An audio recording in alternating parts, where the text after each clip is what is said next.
Bonsoir à toutes et à tous, ou bonjour à toutes et à tous, je ne sais pas à quel moment vous verrez cette vidéo. Alors je voudrais revenir sur l'affaire, je ne me suis pas exprimé sur l'affaire du jeune Ahmed, qui porte le même prénom que moi, de 8 ans, sur cette hystérie collective et surtout sur les mensonges du gouvernement par la voix de Najed Vallaud-Belkacem, que j'appellerai Najed. On a d'ailleurs une autre affaire qui est, enfin une autre affaire. Il y a plus d'une centaine de d'arrestations ou je sais pas si on peut dire d'arrestations enfin une centaine d'affaires, voilà, qui sont similaires à l'affaire du jeune Ahmed, sauf que tout le monde ne s'est pas retrouvé au commissariat, bien heureusement, mais certains ont eu le droit de faire un petit séjour quand même dans cette hystérie collective. Là, on a un petit jeune, un enfant de 9 ans, Ayem, qui s'est retrouvé lui aussi au commissariat, etc. etc. Enfin, au commissariat, moi, je suis pas sûr. En tout cas, il a été lui aussi accusé d'apologie, de terrorisme. On est chez les fous, en fait. On est chez les fous. On a Najed Vallaud-Belkacem qui a menti de manière éhontée aux Français, disant que, par exemple, dans ce dossier-là, que le directeur de l'école, qui s'en est pris violemment d'ailleurs à ce jeune enfant de 8 ans, Ahmed, qui a pris des claques derrière la tête à plusieurs reprises, d'après ses dires, que l'établissement n'avait pas porté plainte contre cet enfant, mais contre le père qui avait été agressif à l'égard des enseignants et qui s'est permis de rentrer à plusieurs reprises dans l'école sans autorisation.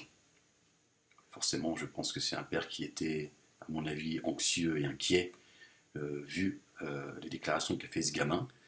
Euh, J'imagine bien que nous, à sa place, on aurait fait la même chose. Moi, je pense que même mon enfant, je ne l'aurais pas mis à l'école. Lui, il a quand même mis son enfant à l'école, mais il a voulu l'accompagner jusque dans la classe. Et donc, Najed Vallaud-Belkacem nous a dit que le directeur de l'école avait porté plainte contre le père et pas contre le fils. Le CCIF, pour ne pas le nommer, a rapporté une autre version que celle du gouvernement ou de certains journalistes. Et donc l'avocat du jeune enfant a dit que lui, il était complètement outré d'avoir entendu Najed Vallaud-Belkacem dire qu'il n'y avait pas de plainte qui avait été déposée contre cet enfant pour apologie de terrorisme, alors que lui, il a signé le procès verbal. Il a dit il était complètement outré. Il était outré d'entendre dire que, de la part des médias, que l'enfant aurait dit mort aux Français, les musulmans ont eu raison. Ils ont bien fait de tous les tuer. Et là encore, d'après les dires de l'enfant, c'est un mensonge. L'enfant a reconnu avoir dit que les terroristes ont eu raison. Alors on a posé la question à cet enfant, on lui a dit qui sont les terroristes. Et donc le jeune Ahmed a dit non, on lui a dit pardon, qu'est-ce que c'est qu'un terroriste? Il a dit je sais pas. Donc je pense que dans sa petite tête d'enfant de 8 ans, pour lui les terroristes c'est des gens qui se sont opposés aux caricatures du prophète. Paix et salut de Dieu sur lui. Donc pour lui, les gentils, ce sont ceux qui ont défendu le prophète, et les méchants, ce sont ceux qui l'ont caricaturé. Donc c'est un enfant de 8 ans, il faut le ramener à ce qu'il est, un enfant. D'accord? Et là, il y a une hystérie complètement affolante et complètement irresponsable de la part du gouvernement français et des médias qui s'acharnent en fait sur le jeune Ahmed et sur d'autres adolescents, hein, comme le jeune Ayem, qui n'a qu'un an de plus que le jeune Ahmed. Et aujourd'hui, ils s'acharnent sur le père de ce jeune enfant. Alors, vont-ils lui retirer sa nationalité française? Je ne sais pas s'ils iront jusque-là. J'ai l'impression qu'ils ont envie un petit peu d'étouffer cette affaire. Mais comme ils ne savent pas comment faire, eh ben, ils vont. La meilleure défense, on sait que c'est l'attaque. Et donc, Najed Vallaud-Belkacem accuse le père d'avoir été violent, alors que l'enfant a dit qu'il a été violenté. On l'a même privé de ses médicaments, de son insuline, alors qu'il est diabétique. Donc un enfant de 8 ans, quand il se retrouve dans une affaire comme celle-ci, vous imaginez bien qu'il a d'autres choses à faire que de monter une stratégie de manipulation et essayer de mentir à tout le monde. L'enfant, il doit être à mon avis terrorisé. D'ailleurs, il doit être très inquiet et très angoissé de se dire mon père, il va avoir des problèmes à cause de moi. Vous imaginez un peu ce que l'enfant doit porter aujourd'hui. C'est très grave. Et d'ailleurs, cet enfant, ce gamin, il faut que j'arrête de dire ce jeune parce qu'on a l'impression que je parle d'un adolescent, c'est un gosse. Ce gamin de 8 ans, comme ce gamin de 9 ans, Ayem, si rien n'est fait de la part des avocats, il va y avoir un dossier qui va les suivre jusqu'à la fin de leur jour pour apologie du terrorisme. On est chez les fous en fait.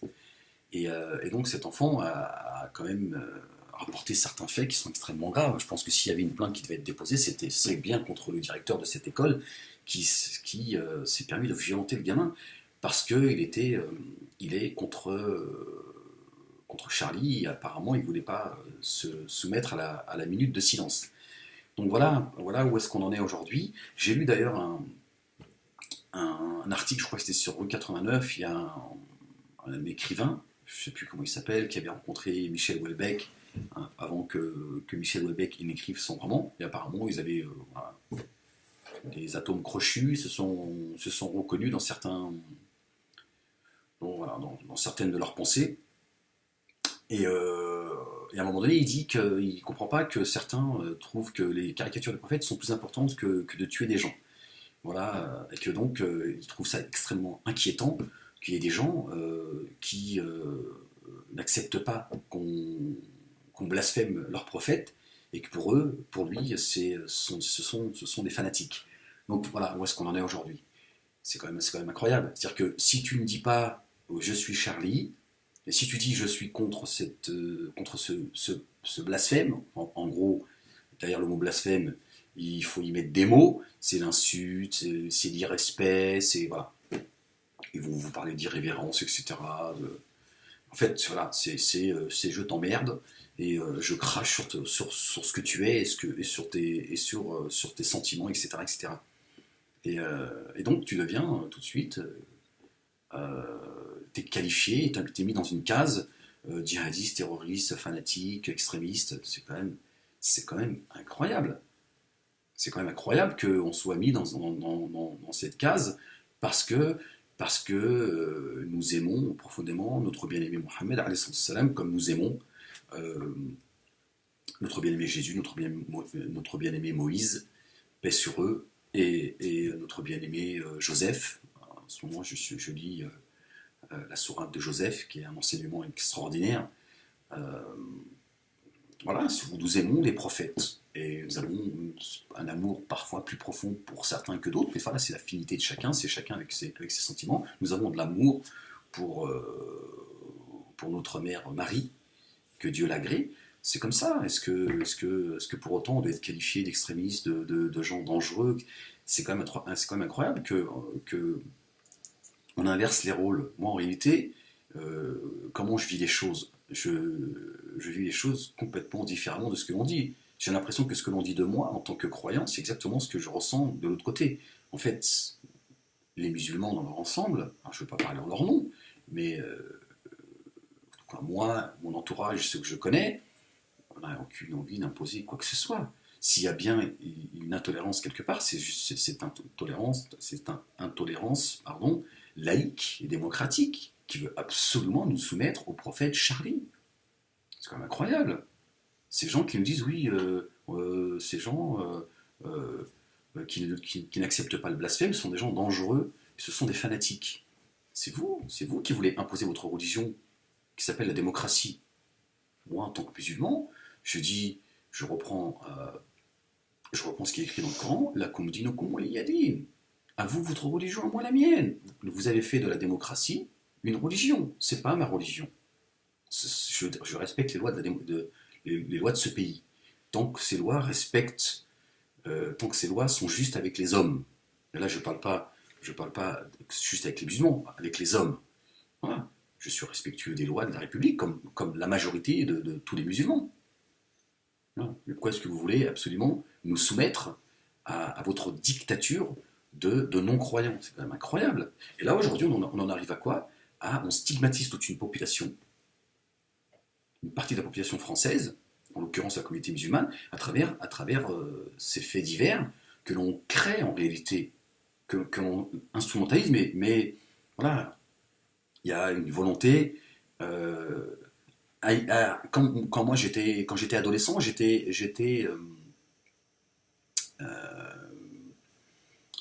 le critère c'était, j'étais confronté à tu bois de l'alcool, tu manges du cochon ou pas. Et donc j'étais mis dans une case. Ah non, Ahmed il mange pas de cochon, il boit pas d'alcool. Donc j'étais mis, attention, dangereux. Aujourd'hui, c'est Charlie. Voilà. Charlie ou t'es pas Charlie? Si t'es Charlie, t'es un bon musulman. Si t'es pas Charlie, t'es un extrémiste. D'où ou de quel côté se trouve l'intolérance? Alors ça, on va dire, écoute, Ahmed, ici, on n'est pas dans un pays musulman, on est dans une république. Et alors, est-ce que pour autant, je dois... Donc c'est bien ce que je dis, c'est la dictature. Donc ça veut dire que tu veux m'imposer ta vision des choses à toi. D'accord? Parce qu'on vit dans un pays démocratique, que je dois me soumettre à la volonté de certains. D'accord? Me disant, t'es Charlie ou t'es pas Charlie. Je dis non, je suis pas Charlie. Je suis pas Charlie. Je condamne je condamne les actes à l'égard de l'équipe de Charlie et de ce qui s'est passé dans la supérette cachère. C'est pas pour autant que je dois me soumettre à ce porc qu'a été Charles et son équipe. J'ai le droit de penser ce que je veux. J'ai même le droit de penser aussi que ce qui s'est passé a été piloté de l'extérieur. C'est un droit que j'ai. Là encore, on nous met dans une case de vous êtes des fous furieux, des malades mentales qu'il faut soigner. J'ai entendu un journaliste qui disait à un musulman, êtes-vous musulman? Il lui a dit oui. Il lui a dit, est-ce que vous êtes pratiquant? Il lui a dit oui. Il lui a dit, est-ce que vous pensez qu'il y a un complot contre la communauté musulmane? Parce qu'il lui a dit, si vous le pensez, je pense que vous êtes quelqu'un de dangereux. On n'a plus le droit de penser maintenant. C'est quand même incroyable. Dans l'ambiance dans laquelle on vit, c'est dingue quand même. On a quand même le droit de penser. Est-ce que le musulman, il est à part dans cette société? Est-ce que lui, il n'a pas le droit de penser et de réfléchir? Est-ce qu'on doit le qualifier de dangereux, d'extrémiste et de quelqu'un qu'il faut soigner quand il dit non, oui, je pense qu'effectivement, il y a des gens qui en veulent à cette communauté. Et je pense que ce qui s'est passé chez Charlie Hebdo et dans la supérette cachère, c'est pas clair.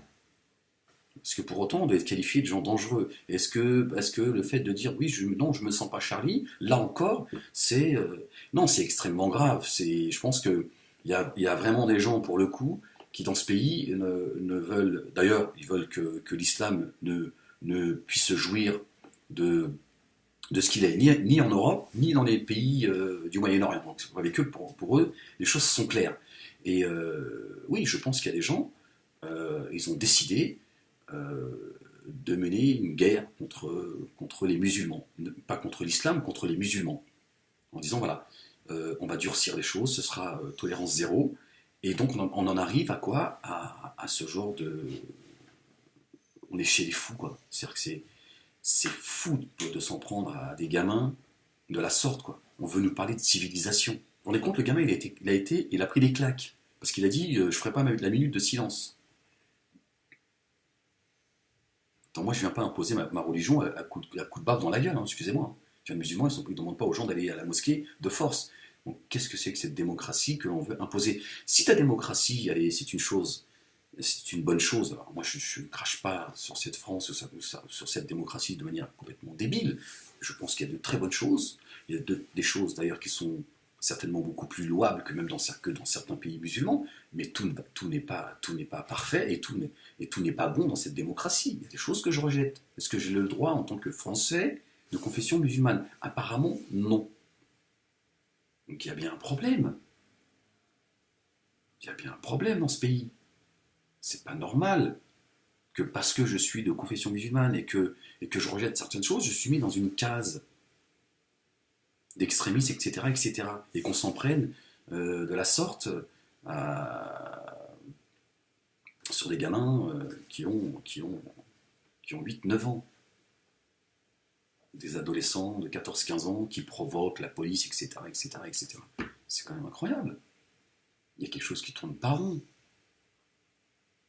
Quand le gouvernement en place ment, quand les médias relaient des choses sans les vérifier, on va dire que c'est pas du mensonge, on va dire qu'ils ne l'ont pas relayé, on va essayer d'être, voilà, en disant que le gamin, il a dit, d'ailleurs, c'est une responsable, hein, une commissaire, je sais pas quoi, moi quand je l'ai entendu parler, je dis non, attends, le gamin, il est précoce à son âge pour avoir tenu des propos aussi cohérents, c'est le djihadiste dans toute sa splendeur.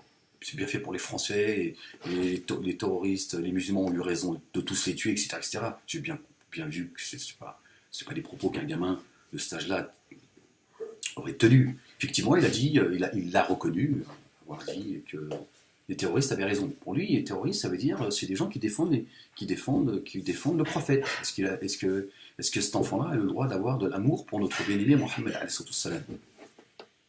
Paix et salut de Dieu sur lui. Est-ce qu'il a le droit? Oui. Il est issu d'une famille musulmane. Et donc, il a de l'amour. On lui a appris à aimer le prophète. Donc, il aime le prophète et il voit qu'il y a des gens qui se moquent du prophète, d'autres qui le défendent. Donc, lui, dans sa petite tête de gosse de 8 ans, il voit d'un côté ceux qui défendent. Et là, on l'a accusé de propos qu'il n'a jamais tenus. Et donc, il y a bien, à travers ce fait divers, des gens qui tentent de nous monter les uns contre les autres. Et c'est ça qui est extrêmement dangereux. Et moi, je dis aux gens de la communauté musulmane, vous vous mettez le doigt dans l'œil si vous croyez que les choses vont passer comme ça. Il y a une volonté, vraiment, de durcir les choses. Et ils avancent par petits pas.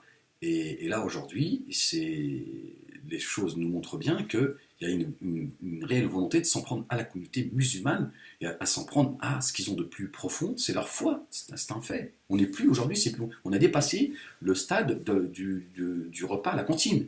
Le cochon, c'était hier. Aujourd'hui, c'est tu vas te soumettre de gré ou de force aux lois de la République. Mais c'est pas les lois en tant que telles, parce que eux-mêmes, les politiques ne respectent pas les lois de la République. C'est tu vas te soumettre à notre religion.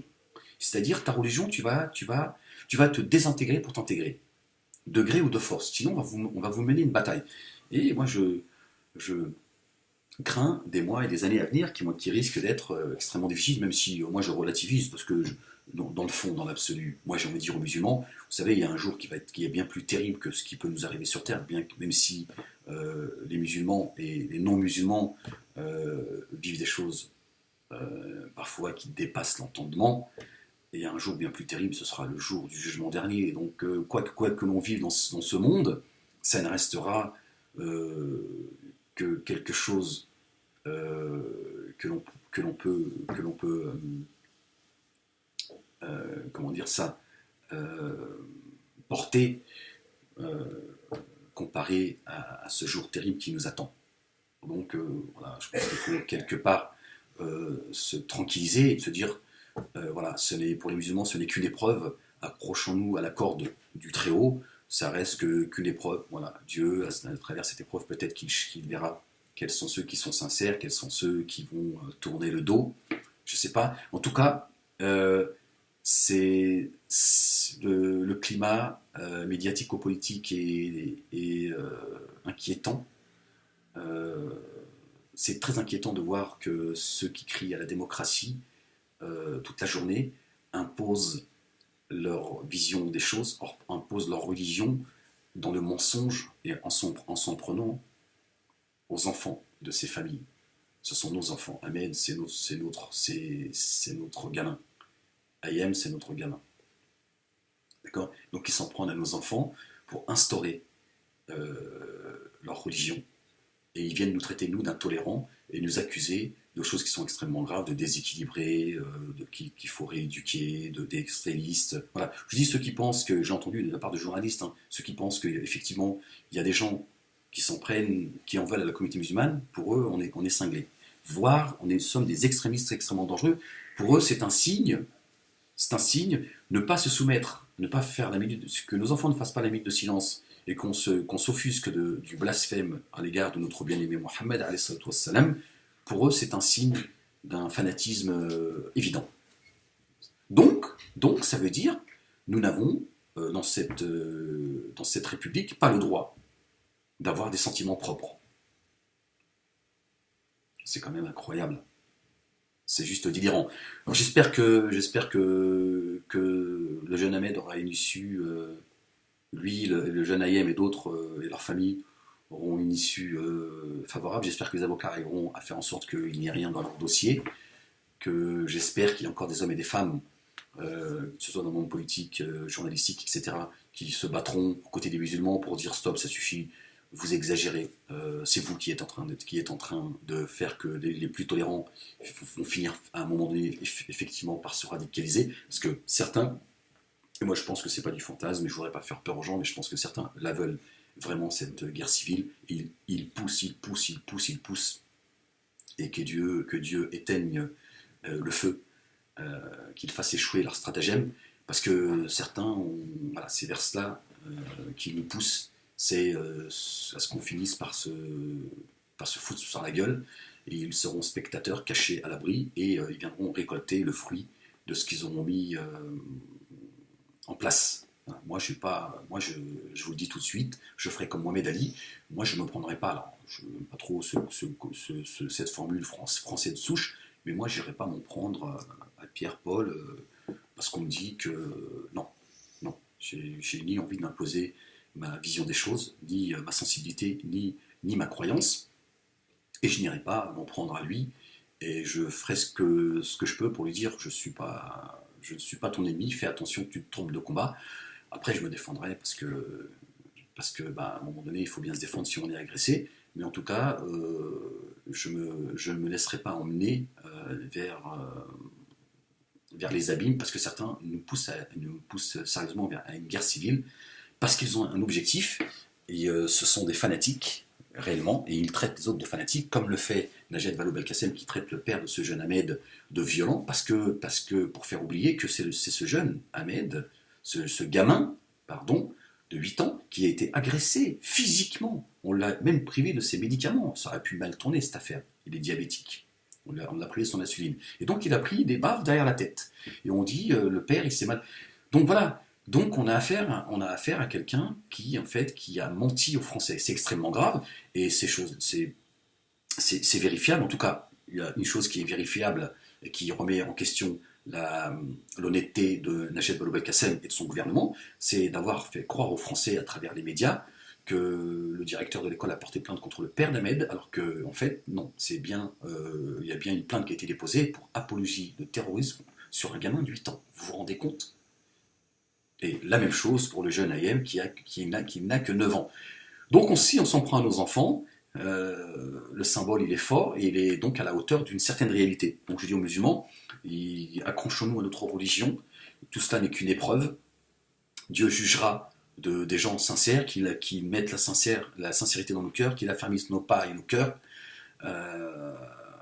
et qui nous accordent la patience, la constance, l'endurance, la persévérance, et que la haine d'un peuple ne pousse pas à l'injustice, essayons d'être le plus raisonnable possible, je ne sais pas ce qu'adviendra l'avenir, mais c'est vrai que certains, ce sont des spécialistes de monter les communautés les unes contre les autres, et c'est vrai que c'est très, très facile de monter les uns contre les autres, il suffit d'en buter un ou deux, et de montrer du doigt certains, et après c'est vite parti, donc espérons, prions Dieu, n'oublions pas cette arme qui est implacable, c'est l'invocation, là je m'adresse aux musulmans comme aux non-musulmans, invoquons notre Seigneur qu'il éteigne le feu, et voilà, nous ne sommes pas les ennemis les uns les autres, nous sommes étrangers dans ce monde, moi je dis à ces identitaires, à ces nationalistes, etc., nous sommes étrangers, le monde, la France ne vous appartient pas comme elle ne m'appartient pas.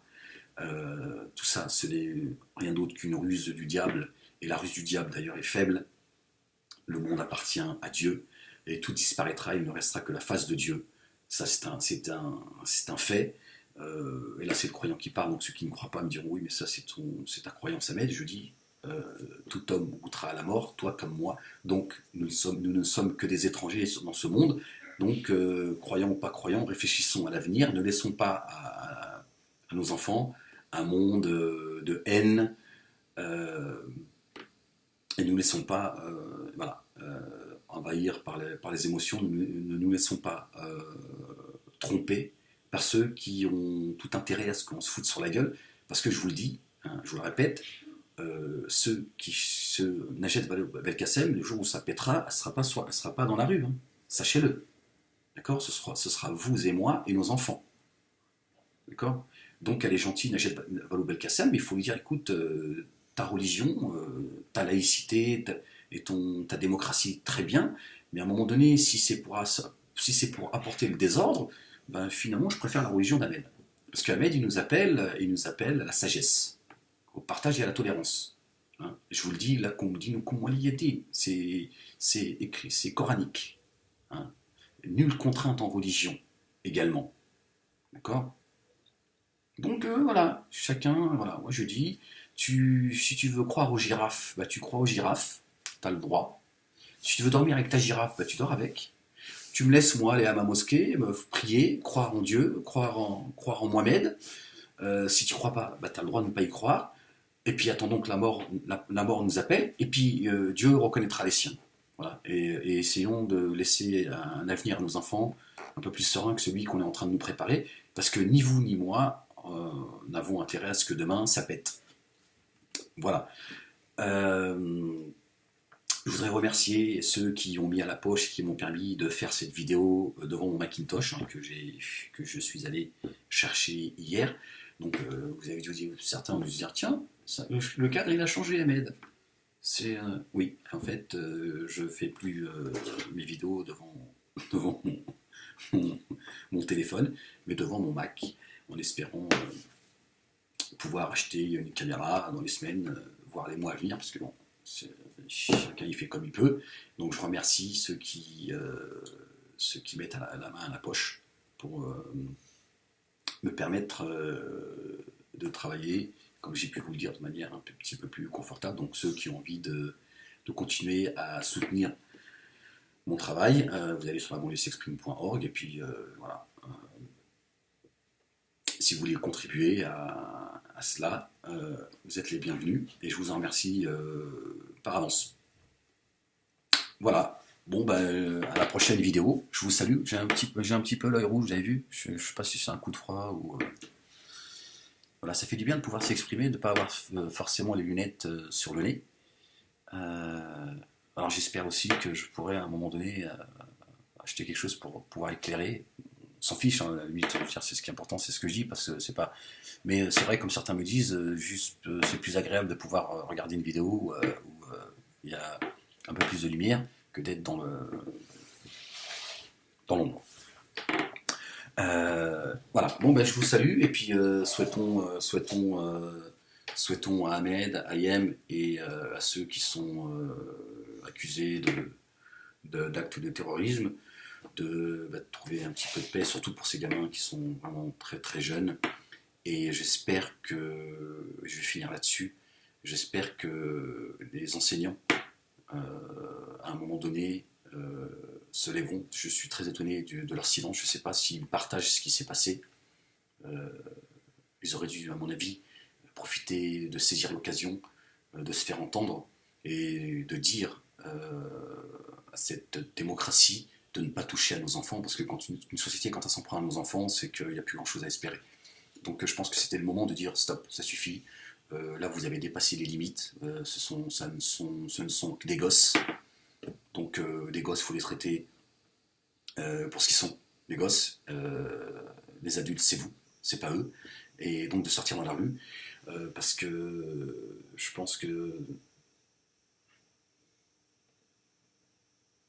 Najat Vallaud-Belkacem devrait plutôt s'exprimer et travailler pour que les enseignants qui font un travail noble, c'est comme les pompiers, c'est comme la police, c'est comme les infirmiers, les infirmières, etc., tous ces métiers qui sont nobles, donc Najat Vallaud-Belkacem devrait se battre plutôt pour qu'on donne les moyens à ces enseignants d'abord d'être bien formés, d'accord, parce que malheureusement beaucoup ne sont pas formés, leur donner les moyens matériels, qu'ils soient payés à la hauteur du travail qu'ils font, parce qu'ils sont ceux qui préparent la société de demain, que de venir mentir, montrer du doigt une famille, les accuser de choses qu'ils n'ont pas faites, et de protéger un directeur d'école qui se permet de claquer un enfant de 8 ans et de l'accuser de propos qu'il n'a jamais tenus.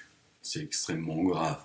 Donc j'aurais moi aimé entendre J'aurais aimé voir les enseignants sortir dans la rue et crier leur désarroi et leur mécontentement de dire que là, vous exagérez, il n'est pas normal qu'un enfant se retrouve au commissariat alors qu'il était dans une classe. Voilà. De dire, nous n'accepterons pas qu'un enfant soit emmené d'une classe au commissariat. C'est juste insupportable. Donc je ne comprends pas leur silence. Je ne sais pas si c'est par inquiétude, si c'est du fait qu'ils ne comprennent pas ce qui se passe. Mais on vit dans une société d'individualistes où plus le temps passe, plus les gens ne, ne serait-ce qu'avec le cœur, n'ont plus de compassion, plus rien ne les intéresse, quoi. Ils se disent, je m'en fiche, moi, je veux pas d'histoire. Et c'est extrêmement grave. Je ne leur lance pas la pierre, hein, je m'étonne juste de leur silence. En même temps, on n'aura peut-être pas non plus donné le micro. Mais bon, pour moins que ça, on a vu les profs sortir dans la rue. Mais le problème, c'est que c'est toujours les médias qui nous disent quand il faut sortir dans la rue ou pas. Donc je dis aux professeurs, organisez-vous, sortez dans la rue et dites haut et fort, ne touchez pas à nos enfants. Parce que ce sont nos enfants, ce sont les vôtres et les nôtres. Je vous salue. Hein, j'allais appuyer comme si c'était avec mon iPhone. Ah non, là, c'est sur mon ordinateur, donc il faut que je le fasse avec ma souris. Paix.